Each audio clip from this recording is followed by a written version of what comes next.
Hey everybody, it's Austin Ward for Lettermen Row, back with another BuckIQ. We've got former Ohio State wide receiver Evan Spencer, a guy that just keeps coming up from Urban Meyer as the perfect example of wide receiver blocking. Yeah. That's got to feel good that coach is still bringing you up 3-4 years later. Yeah, I mean, it definitely feels good, but, you know, at the end of the day, it's just a testament to how I went about, you know, doing my business. I don't want to, you know, be a guy to pump my own tires, but, you know, there's something to be said for somebody who can quietly go out there and bust their butt every day, you know, and then when you see it in practice and, you know, you see some guys that can, you know, relate a little bit to it or at least, you know, elevate their games, you know, it makes a great end product. And to see some young guys doing it now, it's a great sign. And part of that legacy there for the wide receiver unit, it's always been about blocking. Evan, you did that as well as anybody.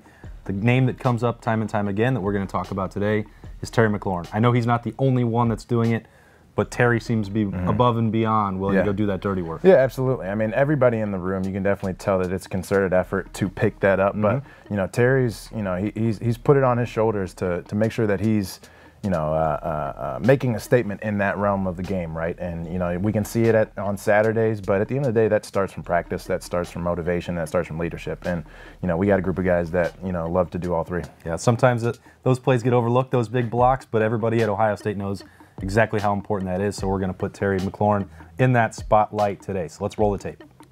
The player of the game, which is incredible. Didn't have one catch, but Terry McLaurin was offensive player of the game. And you got to say, what's the culture, what's the expectation level of to play here?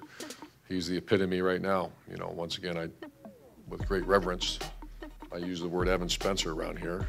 I've been told I may get carried away at times. And I do. Get carried away with guys like Terry McLaurin.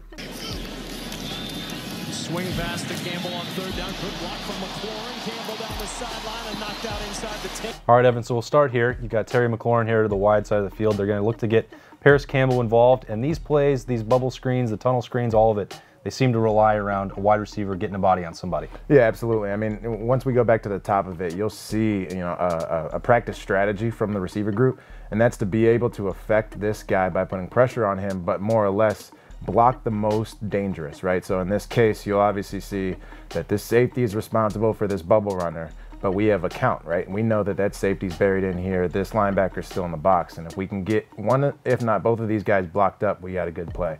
And obviously you can see 83 does a really good job of pushing forward, blocking the most dangerous, and then, you know, good things happen. This first one, Evan, I mean, it just, obviously the defender is looking like he's got to be prepared for a route. Yeah.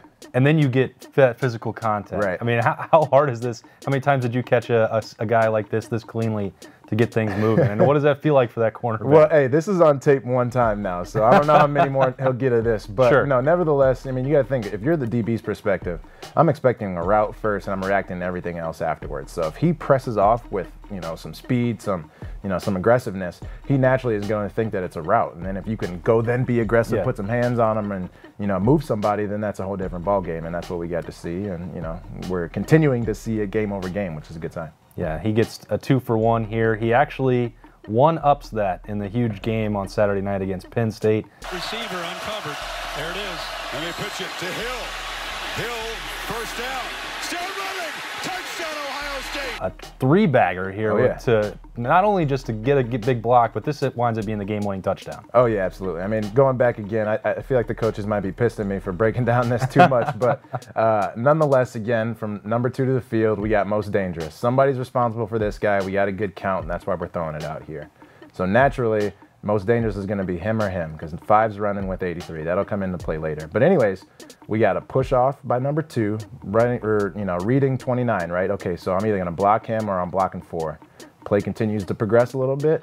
Now it looks like 4 is going to be most dangerous. Let me take him, because now he has more time to make a play on 29, set up whatever he wants to do. And as we continue to roll past this good move, right? Oh, sorry, I'll back up. One thing 14 does really, KJ does really well here, is he changes the angle. If you go back, 29 is running to a spot, and KJ's looking there, making him think that he's going there, and puts his foot in the ground, changes the angle, breaks a tackle.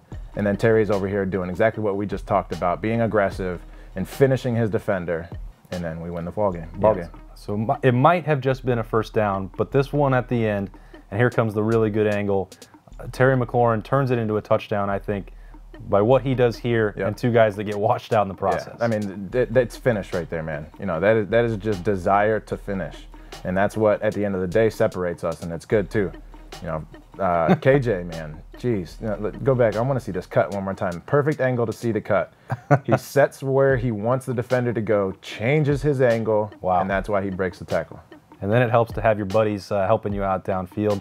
But lest we think that Terry McLaurin is only just a blocking receiver. Able to slow those guys down. Haskins' pass is caught. It's a first down for McLaurin. Past midfield, the race is on. Inside the 30, inside the 20. McLaurin dives, he's in. Let's go back to the opener now. Terry McLaurin against Oregon State. He can make some things happen when he's got the football too. Oh yeah, man, this is one of my favorite plays. This is a curl of the field. Go ahead and let it run. Watch him stride out on him. Nobody's catching him. Here. Man. Yeah, no, but nevertheless, you know, obviously you do the things that you saw against Penn State, you know, for opportunities like this. You know, playing receiver is so much about a full service product, and you know, this is the fun stuff. But you know, as is making these blocks. But you know, this is one of my favorite plays so far of the first half, just because you know you see Dwayne read the whole field, deliver the football, and then Terry uses God-given ability to take it. And this is something I've kind of asked you about before, Evan. But you're a receiver. You obviously want to score touchdowns, but apparently you guys don't mind if the glory goes to somebody else when you've got a good block. So which one really feels better? Honestly, obviously touchdowns do feel good, but you see what the end product was of, you know, being able to have those selfless plays, right?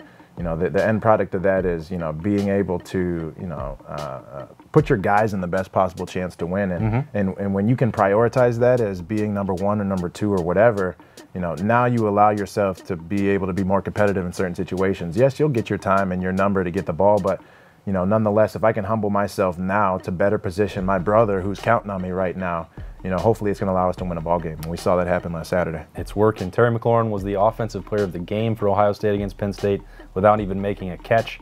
You don't really get much higher praise than that. He's considered the Evan Spencer of the team. This is the Evan Spencer of BuckIQ. We've got the real thing here. He'll be back with us all year long to break down the Buckeyes. So for Evan Spencer, I'm Austin Ward. We'll see you next time on BuckIQ.